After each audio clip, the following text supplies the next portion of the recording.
Aujourd'hui, on est à Paris, dans le 4e arrondissement. Il y a un mec qui a pris son téléphone pour filmer des tentes de migrants qui sont tellement nombreuses que ça a formé un village qui s'est installé sur les quais en bordure du marais. On va regarder ça, sachant que les JO, c'est dans 2 mois. Bon, ici c'est bien la Seine. Et là, regardez, je suis obligé de courir parce qu'il y a un petit peu de circulation. Et là, il y a un nouveau camping à Paris. Donc là, en fait, on est à côté du Pont-Marie. Et comme vous pouvez le constater, il y a un nouveau camping qui s'est créé. Donc, on dépense des milliards pour essayer de rendre la Seine propre pour les Jeux Olympiques. Mais par contre, ça choque pas. Voilà, regardez. Forcément, ils ont évacué des bords de Seine pour que ça fasse plus propre, plus joli. Mais là, on a carrément un camping, là, les gars. Voilà, je vous mens pas, regardez. C'est des centaines de toiles de tente qui sont installées ici. Et regardez, je vous mens pas, c'est bien le métro. Ici, il y a bien Pont-Marie. Et regardez, il y a des tentes de partout. Et ce qui est fou, c'est que les étrangers, quand ils vont venir pour les JO, ils vont se dire: waouh, la France, elle est tombée, c'est un truc de fou. Alors que le gouvernement aura expulsé la majorité des SDF et des migrants. Donc pendant les JO, les gens vont halluciner pour avoir vu 20% de ce qu'il y avait il y a 2 mois, d'accord? Donc ils n'auront même pas idée de la réalité du pays. Ça fait longtemps qu'il y a des tentes dans le marais. Ils auront aussi besoin d'un QR code pour les JO. L'intersectionnalité ultime se rapproche. Le marais, c'est pas le quartier de ceux qui militent pour la Palestine. Ils font la queue pour les JO. Bon, ici c'est bien la Seine. Ok, ici on va reparler de Samissou, cette musulmane qui a quitté l'islam pour devenir chrétienne.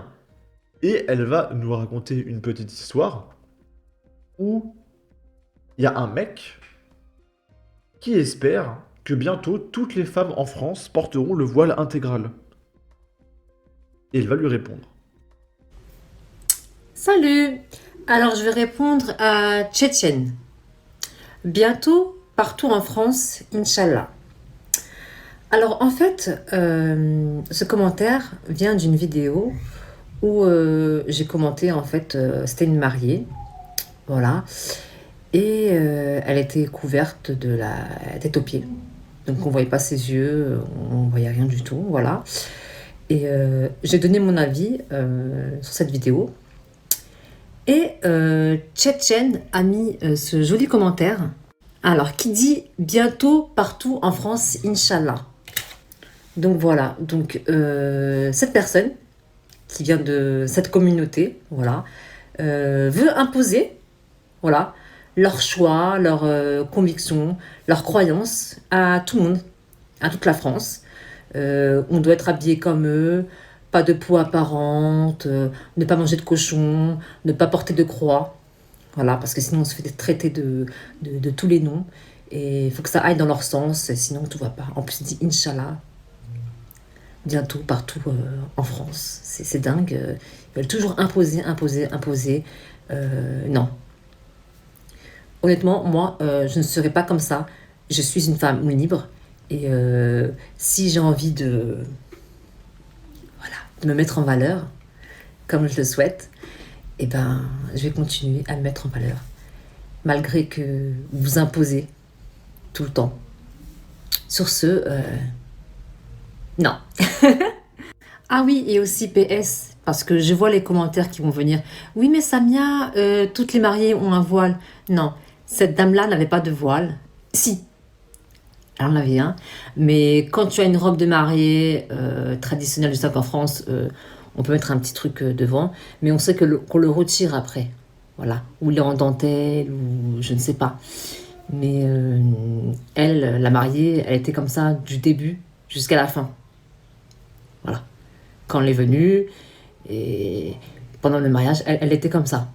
Donc, parce que je vois vos commentaires, hein, Samia, Nanana, les robes de mariée, c'est normal qu'on met un petit voile comme ça. Bah non, non, elle avait pas un petit voile comme ça. Et pendant tout le mariage, elle était comme ça. Et c'était pas un voile de mariée comme ça, traditionnel, comme on... Voilà. Après, vous allez dire oui, c'est la tradition, tout ça. Mais ok.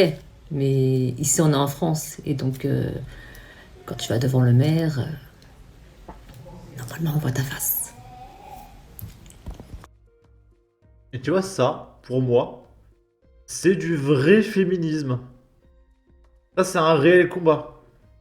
Et pas dire IL et autres conneries de gauche féministe, quoi. Bref, on va pas s'éterniser là-dessus. Là, on est à Carcassonne, dans le 11.